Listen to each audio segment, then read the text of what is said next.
लोग कह रहे हैं बस सीट्स हमें मिल जाए, काम किसी ने कुछ नहीं करना। आज हमारे पाकिस्तान की जो गरीब आवाम है वो मर रही है, मतलब वो भूख ना, उनके पास जो है ना रोटी है, ना मकान है, ना कपड़ा है। अब जैसे पीपल्स पार्टी को देखिए, उन्होंने अपना जो है ना एक किस्म का नारा लगाया हुआ है, रोटी कपड़ा और घर, लेकिन हकीकत में वो ऐसा नहीं कर रहे। वो खुद एक दूसरे की बस इज्जत ही गिरा रहे हैं नीचे। बस इन्हों को लगा हुआ है कि हमें बस कुर्सी चाहिए, पैसा हमें मिल जाए, आवाम जाए बाहर में, इन्हों का यही चल। तो फिर आपका इंडियन गवर्नमेंट के बारे में उम्मीद है कि आप सब लोग लक्ष्य होंगे। Welcome to imagination reacts. आज का हमारा वीडियो का टाइटल है what is the reason for India's development.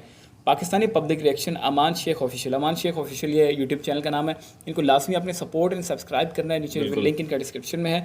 असल में वीडियो होने वाला है कि क्यों इंडिया इतना ज़्यादा डेवलप्ड है, पाकिस्तानी पब्लिक के इस पर क्या रिएक्शन है। तो देखते हैं पाकिस्तानी पब्लिक क्या कहती है कि क्यों इतना ज़्यादा इंडिया डेवलप्ड है। तो फिर वीडियो स्टार्ट करते हैं। बिल्कुल स्टार्ट करते हैं। बिल्कुल। सर क्या नाम है आपका? मेरा नाम अजमत है। सर क्या नाम है आपका? मेरा नाम वसीम। क्या करते हैं? मैं बेसिक ऑफिस में एक जॉब करता हूँ। बिल्कुल सही है। अस्सलाम वालेकुम। वालेकुम सलाम। वालेकुम अस्सलाम। सर क्या नाम है आपका? जी, मेरा नाम मोहम्मद हमजा खान। मेरा नाम खलील न्याजी। बिल्कुल सही। अच्छा सर, आज का मेरा सवाल आपसे ये, आप देखते हैं कि इंडिया और पाकिस्तान बरसगीरी में हम अलग हुए। आप देख सकते हैं कि इंडिया का सिर्फ 15 अगस्त और 14 अगस्त पाकिस्तान का। क्या वजह है कि इंडिया इतना डेवलप कंट्री बन चुका है और पाकिस्तान अभी तक जिस इकोनॉमी, मतलब पॉलिटिकल स्टेबिलिटी, सब चीज़ों से गुजर है? जी, देखें, सबसे पहले तो हमारे यहाँ पे जो है ना पॉलिटिकल अगर पॉइंट ऑफ व्यू से अगर देखा जाए तो उस हिसाब से हमारे जो कहते हैं ना, हमारे जो पॉलिटिशियंस हैं वो अपने जिस सीट्स पे बैठे हैं वो अपनी सीट्स के मुताबिक वो अपना काम सही से अदा नहीं कर रहे। मतलब हर कोई अपनी इक़्तिदार के पीछे लगा हुआ है। वो लोग कह रहे हैं बस सीट्स हमें मिल जाए, काम किसी ने कुछ नहीं करना। आज हमारे पाकिस्तान की जो गरीब आवाम है वो मर रही है, मतलब वो भूख ना, उनके पास जो है ना रोटी है, ना मकान है, ना कपड़ा है। अब जैसे पीपल्स पार्टी को देखिए, उन्होंने अपना जो है ना एक किस्म का नारा लगाया हुआ है, रोटी कपड़ा और घर, लेकिन हकीकत में वो ऐसा नहीं कर रहे। वो खुद एक दूसरे की बस इज्जत ही गिरा रहे हैं नीचे। बस इन्हों को लगा हुआ है कि हमें बस कुर्सी चाहिए, ये बात है पैसा हमें मिल जाए, आवाम जाए बाहर में, इन्हों का यही चल। तो फिर आपका इंडियन गवर्नमेंट के बारे में क्या कहना है? वहाँ की पॉलिटिक्स स्टेबिलिटी है या नहीं? इंडियन गवर्नमेंट की डेमोक्रेसी पाकिस्तान से बहुत अच्छी है। आप अगर कंपैरिजन करें पाकिस्तान और वहाँ की गवर्नमेंट का, हालांकि वहाँ की आबादी भी आपको पता है यहाँ की कुछ भी नहीं है इंडिया के लिहाज से, लेकिन उन्होंने फिर भी वहाँ की डेमोक्रेसी पाकिस्तान से बहुत हद तक संभाली हुई है, महदूद रखी हुई है। तो आप क्या जानते हैं, और हम अगर चीज़ों को देखते हैं, आईटी देख लें, एजुकेशन देखें, इकोनॉमी देख लें, या ओवरऑल जितनी भी चीज़ें हैं जो पाकिस्तान और इंडिया का कंपैरिजन करें, तो क्या लगता है आपको? आईटी तो आप देखें, दुनिया में आईटी के अभी जितने भी बड़ी आज आईटी कंपनीज हैं, चाहे वो यूके में, यूएसए में, जिधर भी हैं, उनों में सबसे जो आपके बड़े आईटी ऑफिसर्स हैं वो इंडियंस बैठे हुए हैं। वो क्यों? उन्हों को वहाँ पे ज़्यादा फैसिलिटीज़ दी गई हैं। हमें यहाँ पे स्कूलिंग सिस्टम में आज तक जो है ना मैट्रिक में बायो फिजिक्स केमिस्ट्री सिखाई जाती है, हालांकि वहाँ पे इज्जत है, वहाँ पर स्टूडेंट की इज्जत है, यहाँ पर किसी की इज्जत ही नहीं है। बिल्कुल ऐसे ही है, बिल्कुल। तो जो है ना अपना टेक्नोलॉजी, हमें हमारे यहाँ पे एजुकेशन सिस्टम में ये चाहिए कि हमें 4, 5, 6 क्लास में जो है ना टेक्नोलॉजी के बारे में सिखाया जाए। यहाँ पे हम जब तक एफएससी नहीं कर लेते, आगे हमें प्रॉपर जब तक फील्ड्स चूज़ नहीं करनी पड़ती, हमें कुछ इल्म नहीं होता। तो वहाँ पे इंडिया में ये होता है कि वहाँ पे बच्चों को जो है ना स्कूलिंग सिस्टम से जो है ना इन चीज़ों में सिखा लेते हैं ताकि उनका रुझान बढ़ जाता है उन साइड्स पे। सर आपका क्या कहना है कि ऐसे ही चलता रहा तो इंडिया कहाँ स्टैंड करता है आने वाले सालों में? आप देखते हैं अभी वो बहुत ज़्यादा डेवलप्ड हो गया है, और अगर ऐसे ही चलता रहा तो पाकिस्तान कहाँ पे स्टैंड करता है? देखिए, एज अ पाकिस्तानी तो मुझे यही लगता है कि पाकिस्तान जो है ना इंडिया को आज से तकरीबन 50-60 साल बाद भी कम्पीट नहीं कर सकता, क्योंकि वहाँ के लोगों के, बेशक वहाँ पे बेरोज़गारी है, जो भी है दूसरा है, लेकिन वहाँ की जो हमारी डेमोक्रेसी है वो पाकिस्तान से बहुत हद तक ऊपर है। और वहाँ के लोग बहुत जो है ना मतलब अपने पॉलिटिकल पार्टीज़ को भी सपोर्ट करते हैं और अच्छे वे में करते हैं। यहाँ पर नहीं है कि भाई आज जैसे अभी आप देख सकते हैं इमरान खान और इनकी जंग चल रही है, वो लोग अभी अपनी इक़्तिदार में सीट्स लेने के लिए इधर उधर भाग रहे हैं, लेकिन उन्हें ये नहीं पता कि पाकिस्तान के अवाम का हाल क्या हो रहा है। तो क्या मैसेज देंगे India versus Pakistan? India versus Pakistan में ये है कि भाई इंडिया भी हमारे जो है ना वहाँ पे भी सारे भाई हैं, तो ये बस एक इन लोगों ने अपना जो है ना मौक़िफ़ हमारे बड़े लीडर्स ने बनाया हुआ है कि भाई पाकिस्तान अवाम जो है वो जाकर इंडिया से, मतलब इनका मेन मौक़िफ़ इंडिया ही है, कश्मीर वाला, और बाकी वो भी मुसलमान है, वो भी हमारे भाई हैं। बस हमें सबसे पहले इंसानियत करनी चाहिए। तो मेरा यही जो है ना मैसेज है आपके प्लेटफॉर्म से कि जो है ना हमें सब आपस में इत्तेहाद रखना चाहिए। जो है ना कोई ये बड़े लीडर्स के मुंह पे कहे कि नहीं है, मतलब एक दूसरे को गालियाँ देनी चाहिए, आपस में पार्टीज की लड़ाई में हम लोग अपना ही नुकसान कर रहे हैं। मैं बोर्न एंड बहरीन हूँ, सही है। मैंने आज तक वहाँ पर, मैं कल ही आया हूँ, मैंने आज तक वहाँ पर नहीं देखा कोई ये कि ये इलेक्शन हो रहा है, ये हो रहा है, वो हो रहा है। आज तक ऐसी कोई लड़ाई नहीं हुई। तो वो वहाँ पर कानून है, कोई किसी को ऐसे उंगली नहीं उठा सकता। यहाँ पर है, हम लोग ऐसे ही जाके मार देते हैं। यहाँ पर तो कोई कानून है नहीं, अगर कोई किसी के साथ मतलब जुल्म हो भी जाता है तो कानून कुछ है ही नहीं, उसको ना इंसाफ मिलता ना कुछ और, ऐसे ही है। ऐसी ही है, ऐसी बात है। हाँ जी, बहुत अच्छा लगा बात करके, थैंक यू सो मच। असल में बात ये है कि पाकिस्तान हमारा इसलिए पीछे है और इंडिया इसलिए आगे है कि इंडिया तरक्की गवर्नमेंट जो है ना उसकी वो ज़्यादा डेवलपमेंट करती है, और हमारा जो पाकिस्तान है वो इसलिए पीछे है कि हमारे गवर्नमेंट आपस में लड़ाई झगड़े में रहती है, और वहाँ की एजुकेशन भी ज़्यादा है। देखें आप, यहाँ पे हमारी इतने सहूलियात भी नहीं होती हैं, इस वजह से हम पीछे रह गए हैं। बिल्कुल ऐसे आपको लगता है कि वहाँ की जो गवर्नमेंट है वो अपने मुल्क के लिए अच्छा काम करी है। अच्छा मेरा आपसे इसी बेस पे एक क्वेश्चन है कि आपको क्या लगता है कि जैसे हुकूमत उनकी काम कर रही है, आने वाले सालों में यही हुकूमत रहेगी, अगर यही हुकूमत रहती है तो आपको इंडिया का फ्यूचर क्या नज़र आता है?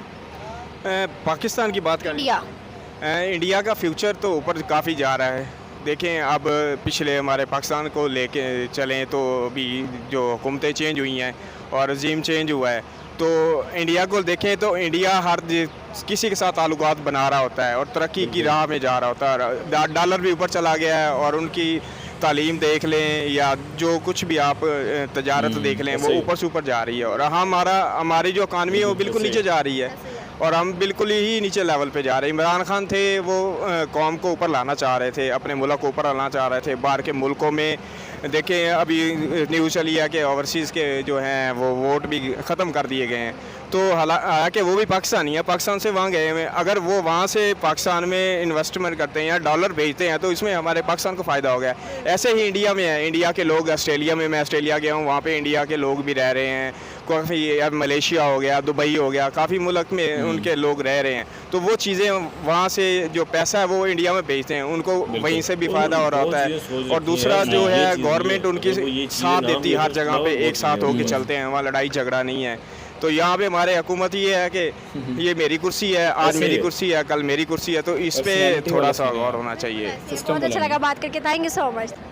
इसमें कोई शक नहीं कि इंडिया की इकॉनमी बूम कर रही है जबकि हमारी इकॉनमी डिक्लाइन में है। डेफिनेटली इसकी जो सबसे बड़ी रीज़न यही है कि बेसिकली करप्शन इसका मेन एलिमेंट है। हम लोग पूरी कौम जो है वो करप्ट हैं। हमारा पहले हम अपना मफाद देखते हैं, उसके बाद अपने मुल्क का मफाद देखते हैं, लेकिन इंडिया में ऐसा नहीं है। वो लोग पहले अपने मुल्क का मफाद देखते हैं, उसके बाद अपना पर्सनल मफाद देखते हैं। तो यही मेन रीज़न है कि हमारे और उसकी इकॉनमी में बहुत बड़ा गैप है। बिल्कुल ऐसे। तो आपको क्या लगता है जैसे कि उनकी इकॉनमी बूस्ट होती जा रही है, आने वाले सालों में जैसे चाइना है, अमेरिका है, क्या इंडिया भी आएगा नज़र? और जिस तरह हमारी इकॉनमी नीचे से नीचे जा रही है, हम कहाँ स्टैंड करेंगे?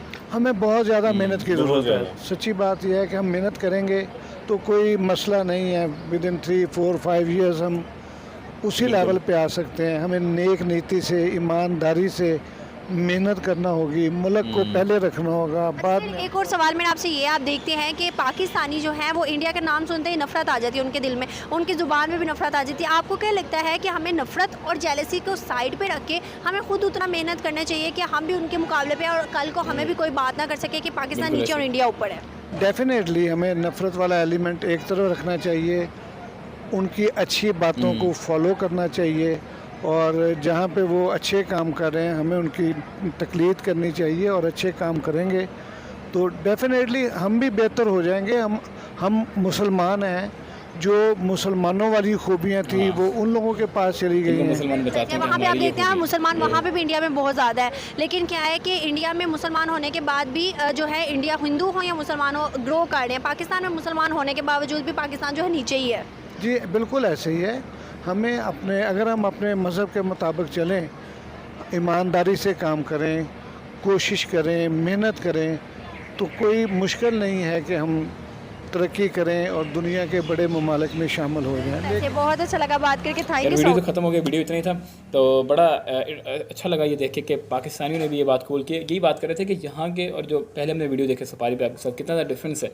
जैसे जैसे उस इंस्टीट्यूशन से दूर जाएंगे आप बेहतर की तरफ जाएंगे, क्योंकि वो इंस्टीट्यूशन में अगर सिस्टमेटिक चीज़ हो ना, सही हो, तो फिर तो ठीक है। लेकिन जिस तरह की अभी चीज़ें वहाँ पे हो रही है, ब्रेन वॉशिंग होती है, सारी चीज़ें होती हैं, तो आवाम को तो पता ही नहीं चलता दुनिया में क्या हो रहा है। यार एक चीज़ पढ़ाई ये जाती है कि वो गलत है, ये गलत है, ऐसे है वैसे है, वो मीडिया पढ़ाए, इंसान पढ़ाए, मदरसा पढ़ाए, जो मर्जी पढ़ाए, जो है ना बेसिक मदरसे में कुरान पाक के अलावा भी कुछ चीज़ें बताई जा रही हैं, जैसा कि पिछली वीडियोस पायरेक्स में हमने देखा कि वो बच्चा कह रहा है कि हमें ये चीज़ें बताई गई और हमें ये कि कहाँ से पता चली, कुछ मीडिया से पता चली है, कुछ मदरसा वालों ने बताई हैं। तो ये इख्तलाफात, ये जो बातें हैं, ये पैदा करने वाली बात है ना, और क्या है कि हमें ये चाहिए कि अगर हम इस्लाम की दावत देना है तो इस्लाम की ही दावत दें, ना कि दुनियावी वहाँ पे फिर दावत दें।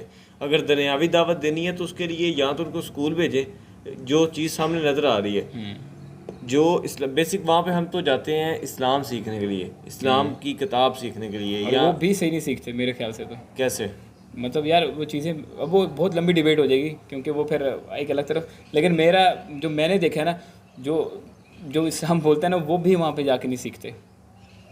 लेकिन आज की वीडियो हमारी इतनी ही, इंशाल्लाह आपको मिलेंगे नेक्स्ट वीडियो में, तब तक के लिए हमें दें इजाज़त। अल्लाह हाफ़िज़।